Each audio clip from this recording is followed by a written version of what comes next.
Hey everybody, it's Jason and welcome back to my channel. So today we're going to take a look at my Frontier OS18 sawmill. I've had it for about a year and I've used it a fair bit, and there's a couple things on it that need a little bit of attention. There's a bit of a problem that came from manufacturer that Frontier has been kind enough to help me with, and there's just a few things on this that I would like to try to improve. So yeah, after about a year, I think it's time to spend a little bit of time and give the girl a good cleanup and get her back in action.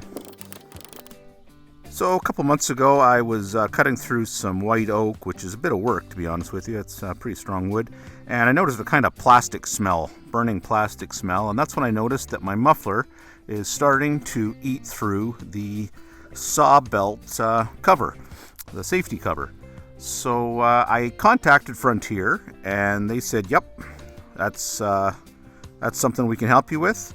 So they were kind enough to send me a new cover, and then just in the last few days, they sent me an updated muffler system that has a heat shield built into it, which should prevent this from happening again. First thing I'm going to do is bring this thing up a little bit higher so it's not at such a annoying height to work on. I don't want to hurt my back here by bending down all day. Actually, hopefully this won't take that long. And then I am going to blow it out. There's a lot of stuff built up on the inside.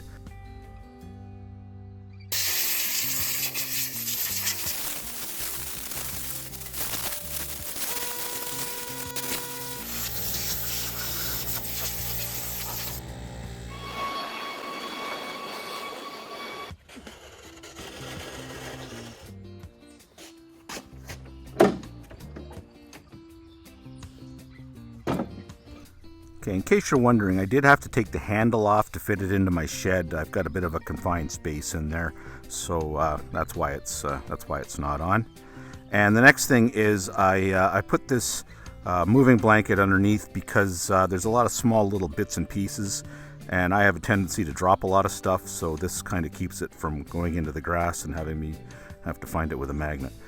All right, so we're ready to get into it. I think I've got a plan here, and I'm really hoping this doesn't take too long.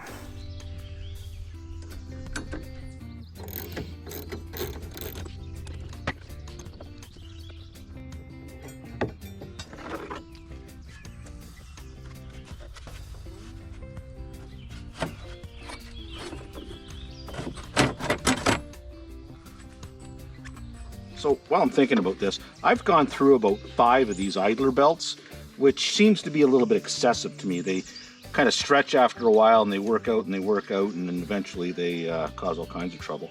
So maybe I'm doing something wrong. If anybody out there has one of these machines and has some experience with that, I'd really appreciate hearing from you, because it's kind of annoying and it's kind of expensive. This is still the original drive belt, although it's starting to show some wear. I've got the spares kit, so I'll flip a new one in, and I'll use this as a backup. Next time I order something, I'll get another belt.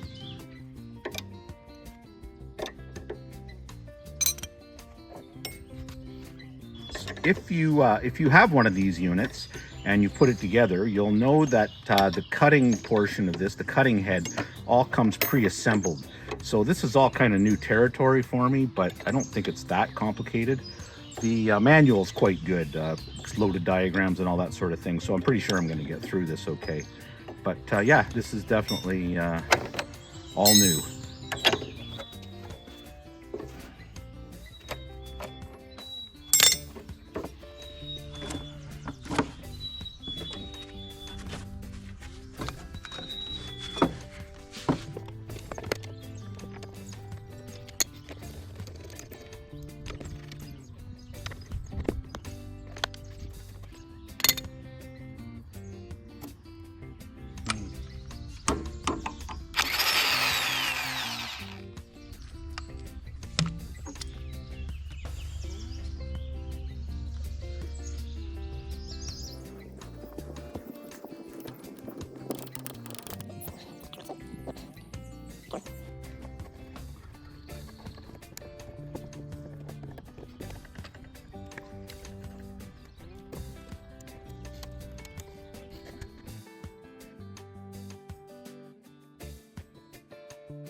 Well, so far this lift-fan engine has been pretty reliable. It does like to be choked, I've noticed. If you shut it off for more than a few minutes, it just wants to be choked. So I don't know how many hours I put on it, but I've actually used this sawmill a fair amount. So I'm going to take advantage of being able to get into this thing, and I'm going to give it an oil change.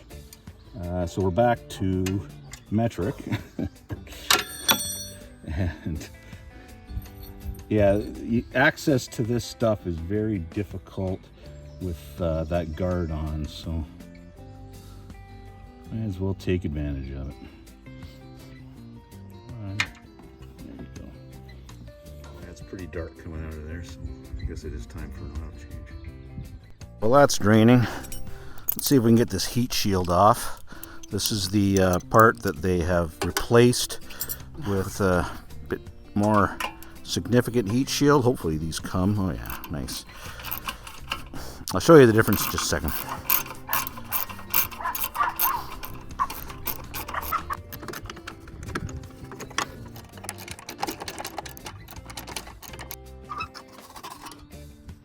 Looks like I took out about 2 cups of oil, so that's like a half a liter.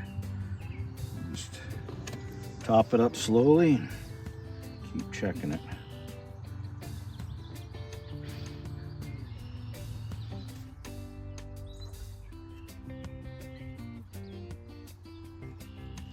Two-thirds.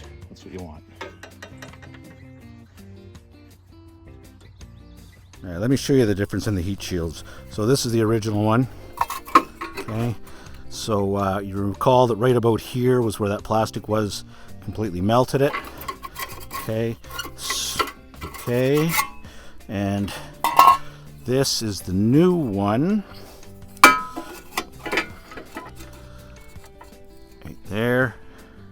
It's got a heat shield that goes all the way down and around. Now, it's also way heavier steel, so it'll hold more heat. So that's what they've come up with as a solution. Get on there. Right there's where it goes. Okay, so that should protect it, so they say. Now, if for some reason this doesn't protect it, which, you know, may or may not happen, my solution was going to be to take this little upper that comes off of the head here, this, and then just raise this muffler up about 4 inches. That way the muffler is way away from the plastic guard. But I think this system looks like they've spent a little bit of time and effort to think it through, and it certainly is made nice and solid. So I'm pretty hopeful. I'm pretty hopeful.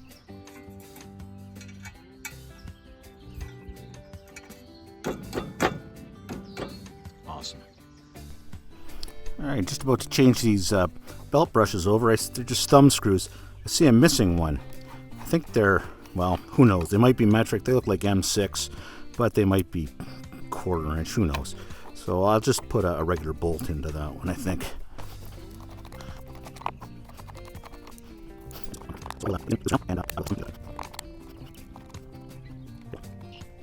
Good. Well, that should be it for the transfer. I should be able to bolt this baby right back on the same way it came off and get back into business.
still want to take these guides down into the shop, clean them up, and just check them out carefully. And that switch, I'm going to give it a clean up and see if there's anything I can do to prolong its life. All right, so that's the hard part taken care of, getting that guard back on and all the little components.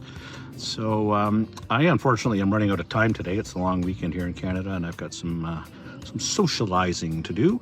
So I've got one more little thing that I want to take care of just before I button this up, and I'll get to it right now. One thing I want to deal with today before I take off is this water tank. It is forever coming loose on me. I put in bolts and they come loose, and the whole thing's kind of annoying. So I've decided that really the best thing to do is just to permanently attach it. So what I'm going to do is just put a couple of dollops of silicone and tie the thing down, and that'll hold it in place. Maybe put a couple of big cable ties on it, and it won't go anywhere.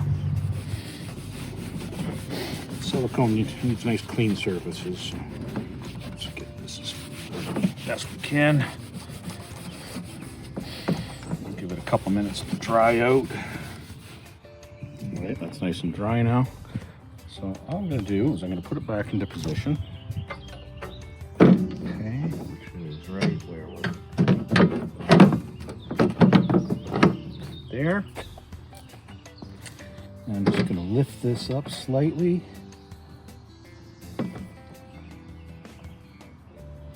Okay, put a bead of clear silicone right there. And then lift this one up slightly. And put a bead of silicone right there. Cool. Put one in the middle here just for fun. Cool. Just gonna take a couple bricks. Then weigh that down, and then by tomorrow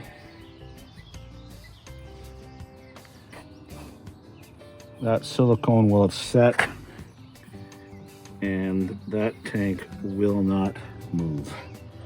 I promise you. Awesome. Okay, that's it for today. I'll go have some fun and catch you in a while. First thing I want to do with these guides is just drop them into the ultrasonic cleaner and give them a good clean.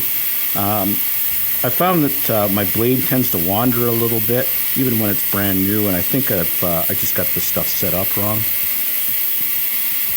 But I need to clean it first. We'll get to that.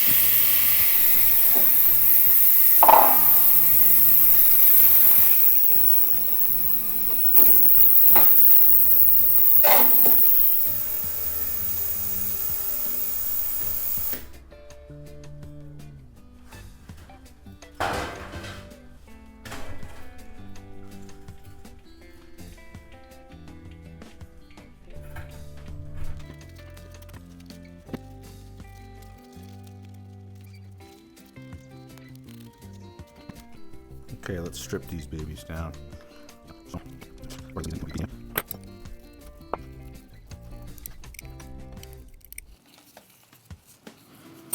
I guess before I go too far, I should just so these right now are 5 millimeters apart. Okay.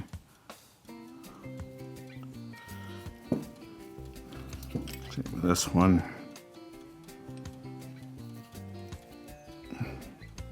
5 millimeters.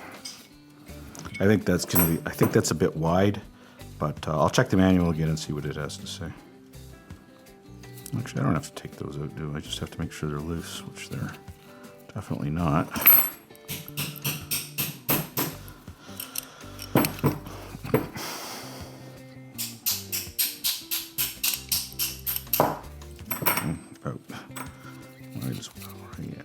Throw this back into the cleaner and get it all shiny and nice again.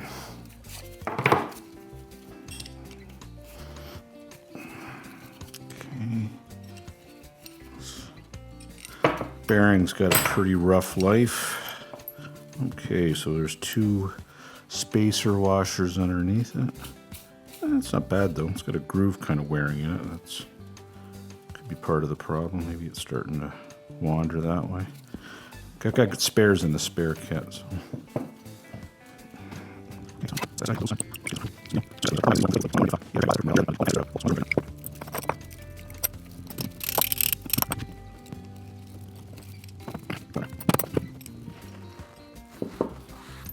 Okay.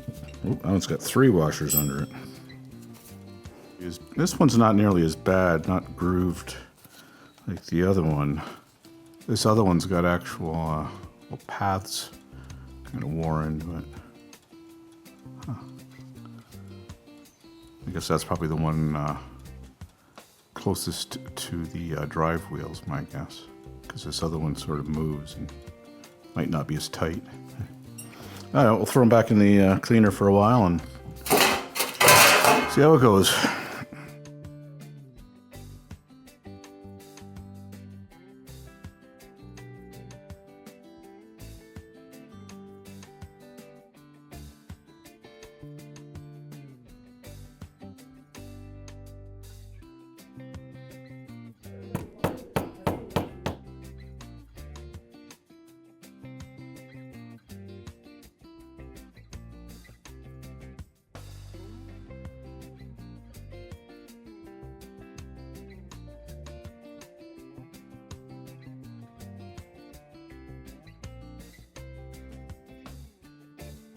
Alright, so I got this one together, no problem.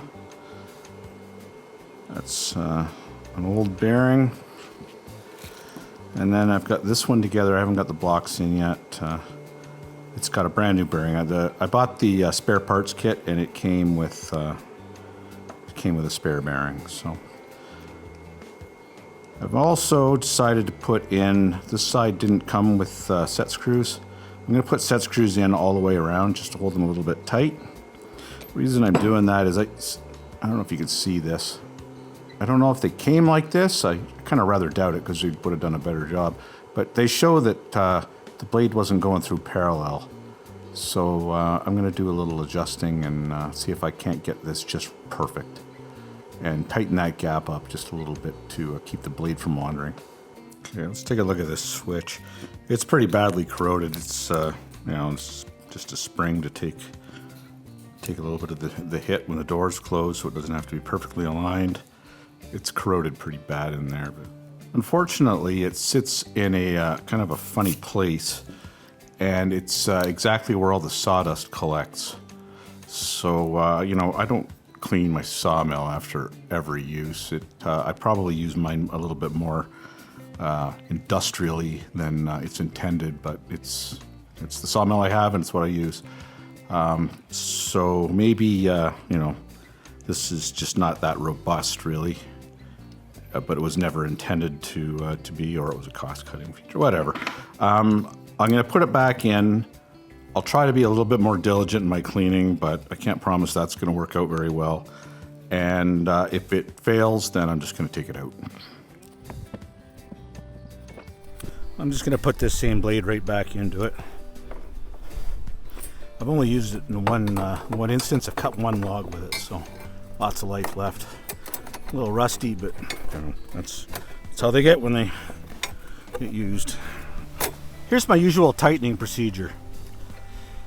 So there's this little bearing right here on the spring. As soon as I can't turn that easily with my hands, which is there, I call that 0. Okay? And then 1 full turn, 2 full turns, 3 full turns. I'm only going to give it 3 right now. I often give it 5, but I'm starting to wonder if that's too much. But we'll give it a shot right there and see how it goes. It's certainly tight enough that it's going to set up the blade okay. Obviously, setting the tracking up is pretty important. So, what they say in the manual is that the teeth should be just sticking off the edge here. Like the whole tooth is clearly visible, but not much more. Like I can't see any much past the low part, and that's how I've always set it up, and it's always seemed to work out that way. Looks like it's tracking pretty well to me.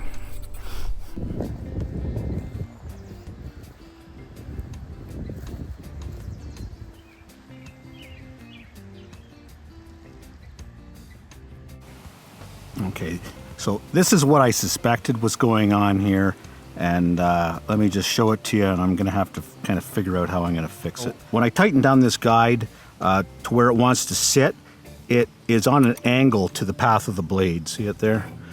See, it's touching over here on the top, and it's touching over here on the bottom. So this thing is on a very, very slight angle. I'll see if I can show you from a different direction. I think you can kind of see it there, that this is sort of rotated that way just a little bit. What's happening is this bolt back here is tightening onto this flat on the shaft, but that bolt has not been tapped straight into the casting. It's on a bit of an angle, so it hits it and it's kind of catching it at the top and twisting the whole thing over, which is rather unfortunate. I'm not 100% sure how I'm going to fix this. What I might do is just loosen this side altogether, like just don't take it right off, and then use the side that's on the circular part of the shaft. Let's see if I can snug it up here first. But it wants to go that way now too, because it's made a little hole in there where it is comfortable. So I could just take this downstairs and put it in my little milling machine and just maybe just kind of change that angle ever so slightly. I'll probably end up taking it off the back here because it would probably be easier. There's only one surface, and this is pitted in on both sides, so that might get a bit of a challenge. So what I need to do is rotate it. Both of them need to be rotated clockwise just a little bit, so I have to take a little bit off the bottom edge. Not very much, just a little bit.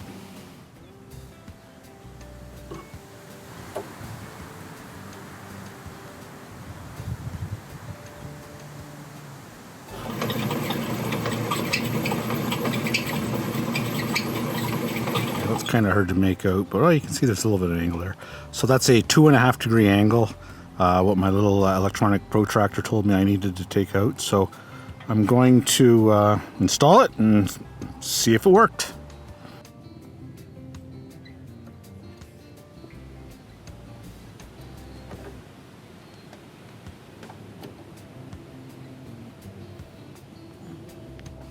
Oh, well, that sure looks a lot better.